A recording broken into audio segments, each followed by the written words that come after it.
Tacopina, not just the best defense attorney in the world, but Army Ranger and spends a lot of time with our best Army people and is privy to some information.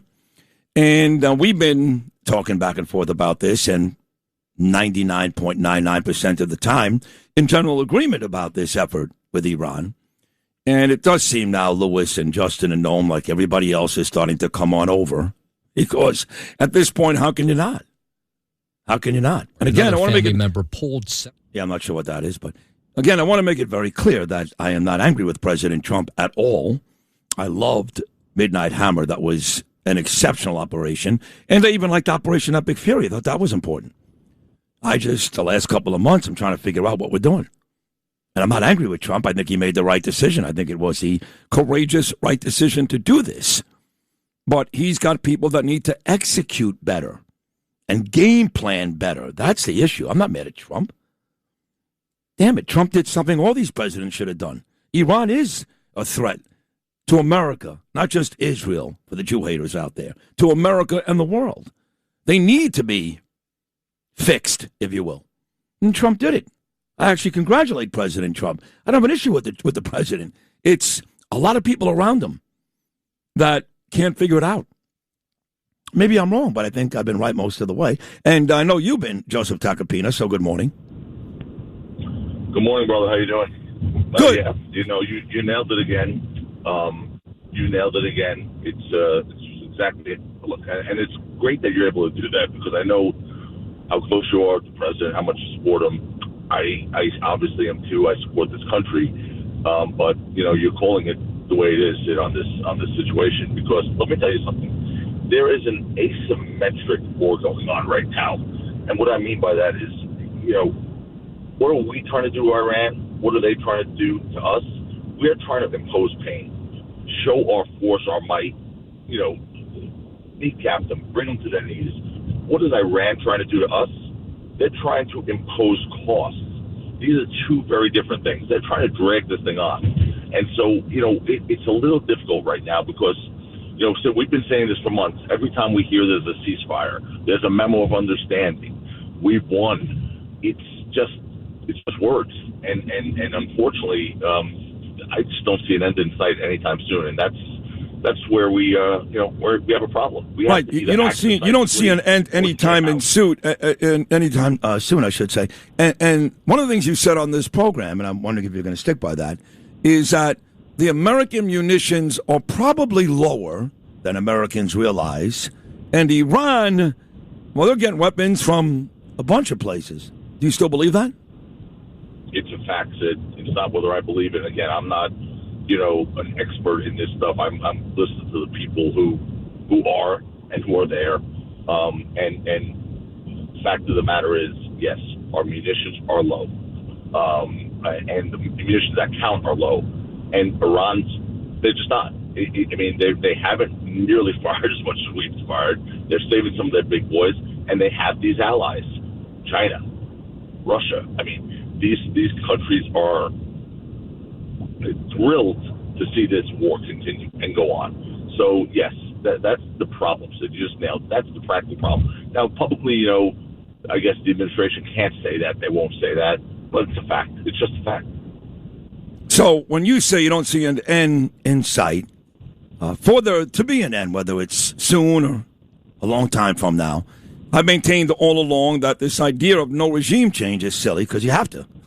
Bottom line is, the dust and the Strait and all that, fantastic.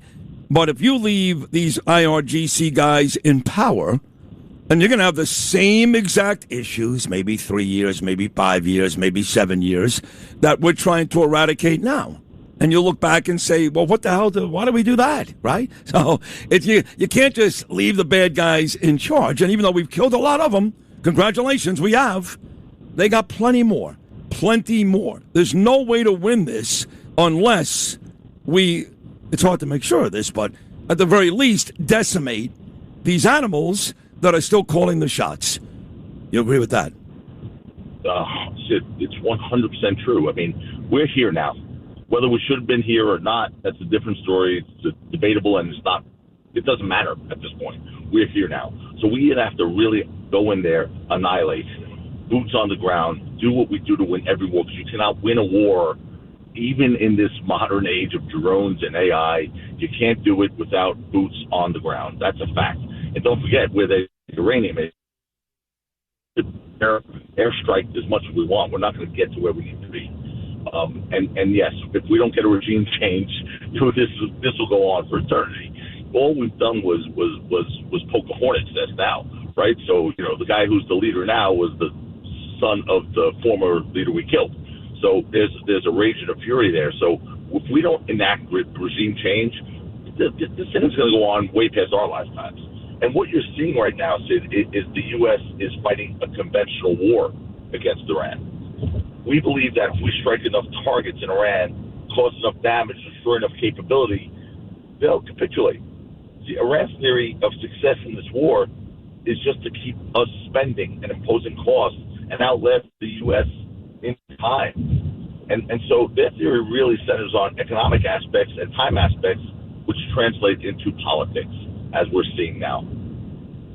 Tell me, Joseph Tacopina, the DOJ's effort to prove perjury on traitor Jack Smith, is that going to be successful?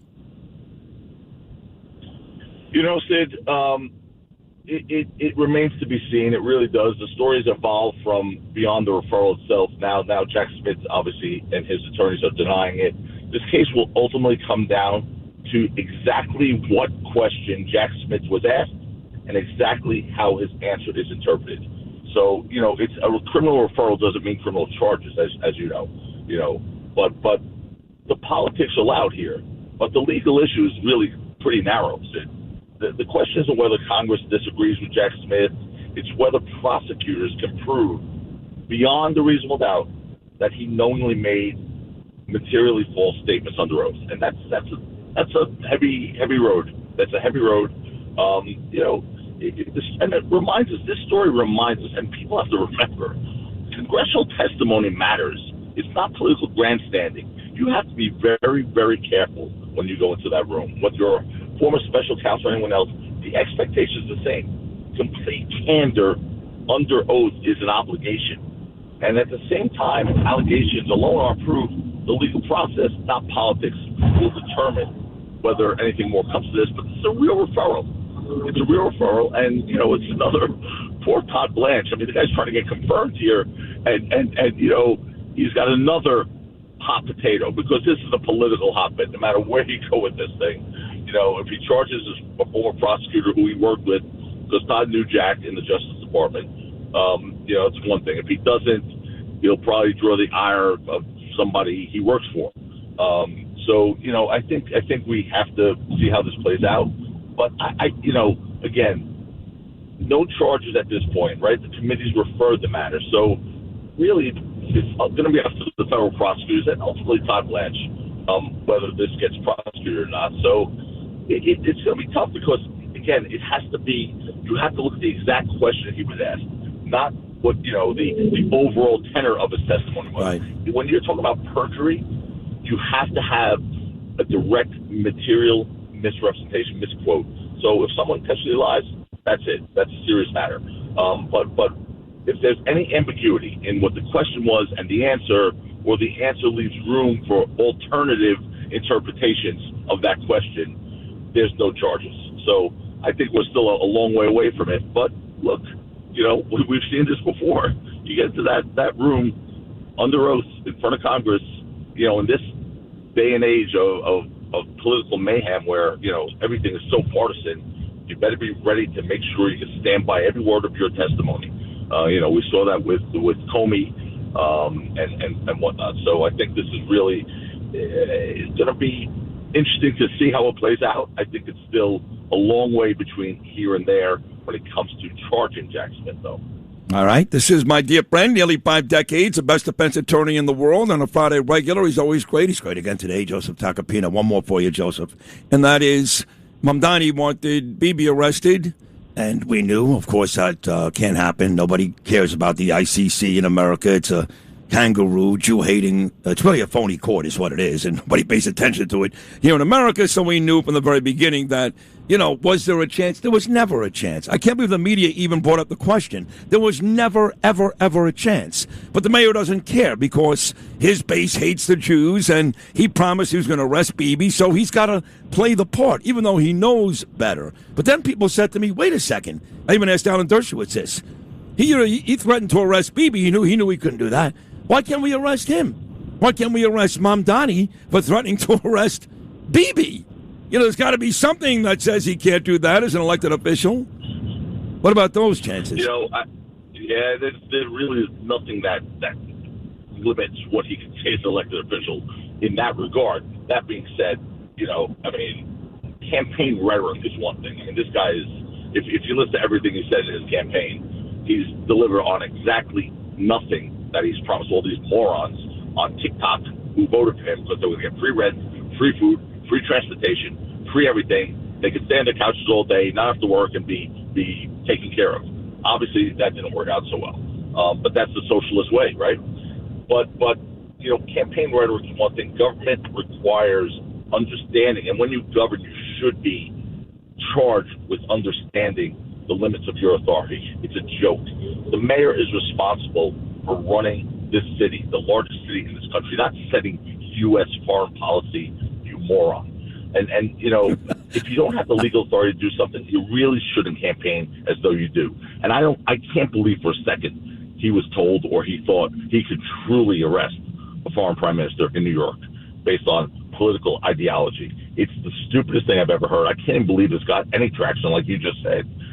It's unbelievable. New Yorkers hired a mayor. I can't even say New Yorkers. The idiots who succumbed to this phony campaign really hired a mayor that at least, they wanted to lead the city in doing things like, governing, public safety, affordability, all these issues that are important to any citizen, whether, you're a fan of this guy or not.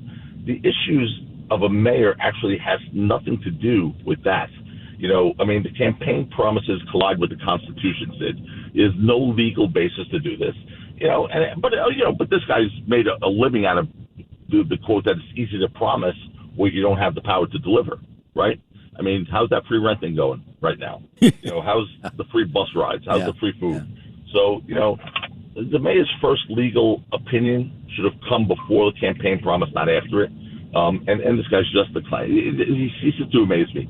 And all the slights he takes, of course, at Israel, now, of course, at the Italian heritage, at this, he's a disgrace. He's a disgrace. And the fact that at 9/11, and I've spoken to so many special forces officers and special operations forces officers, people who I am very close with and come from my community, they are aghast. They're appalled that this guy, who is, if you really do your homework on him and his family and his father and his wife, you can see easily that he hates this country and what we stand for. Okay, he's a jihadist in my opinion. So I really don't think that him being at 9/11, someone who's said some horrific things about this country and whose family has said some horrific things about particularly 9/11. It's just that the whole thing is nauseating to me. And then when I see this kind of nonsense, it just cuts the credibility of our country. And when imagine like a local mayor is going to arrest the prime minister without legal cause, without legal authority. Unbelievable. But just saying it is so stupid. Yeah. Anyway, I'm sure you've talked about this once or twice. Once or twice, once or twice. If you go on Twitter, you never saw somebody curse. You added up all the curses on Twitter for the day. I have it beaten like 250-word tweet because I despise this guy. Impressive. I hate him. It's impressive. I've seen some of your tweets, and Pretty good. you absolutely have the ability to fit the largest amount of curse words into a paragraph. But it's impressive. It's impressive because you're making your point. But I do get the point across. Yeah. But in there's a lot of F this and S that. But at any rate, I hate his guts, and I don't make any bones about it, but I love you. Another amazing appearance on this Friday morning, Joseph Tacopina. Thank you so much. Enjoy this gorgeous weekend. We'll do it again next week. Great job. Thank you, JoJo. Okay, brother. Take care. My man, Joseph Tacopina, right here on Sid and Friends in the Morning.